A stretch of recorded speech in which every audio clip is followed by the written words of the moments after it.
10 দিন ধরে নিখোঁজ মধুপুরে পান ব্যবসায়ী নিবাস রায় অবশেষে নিথর দেহ পাওয়া গেল নিজ বাড়ির কাছে এক পুকুরের মধ্যে ভাসমান অবস্থায়। ঘটনার বিবরণে জানা যায়, কমলাসাগর বিধানসভার মধুপুর বর্ধনপাড়া এলাকা থেকে দীর্ঘ 10 দিন ধরে নিখোঁজ ছিলেন মধুপুরের পান ব্যবসায়ী নিবাস রায়। পরিবারের লোকজন দীর্ঘদিন ধরে খোঁজাখুঁজি করে না পাওয়ার পরে মধুপুর থানায় একটি মিসিং ডায়েরি করা হয়। পরবর্তী সময়ে বিভিন্ন সামাজিক মাধ্যম এবং সংবাদ মাধ্যম দ্বারা ওনার নিখোঁজ সংবাদ প্রকাশিত হয়। পরবর্তী সময় রবিবার দিন বিকাল 3 ঘটিকায় ওনার বাড়ির সঙ্গে এক পুকুরের মধ্যে ভাসমান অবস্থায় ওনার নিথর দেহ দেখতে পায় এলাকাবাসী। তৎক্ষণাৎ খবর দেওয়া হয় মধুপুর থানায়।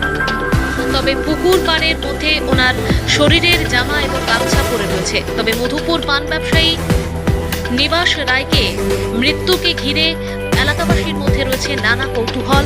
আত্মহত্যা নাকি খুন তা নিয়ে প্রশ্ন, তবে প্রশাসনের তদন্তে আসল রহস্য উদ্ঘাটিত হবে। দীর্ঘ 9 দিন অব্দি নিবেজারে পাওয়া যাইতেছে না। আজকা হঠাৎ করে কে বা কারা দেখছে ওইটাম পারতাছি না। আয়া পুকুর পাড়ে দেখছি যে নিবেশ দইটা মারা গেছে।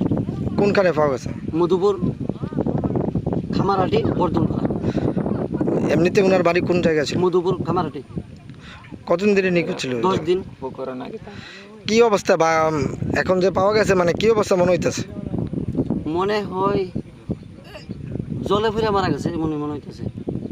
কোনো পারিবারিক ঝামেলা ছিল? না না না।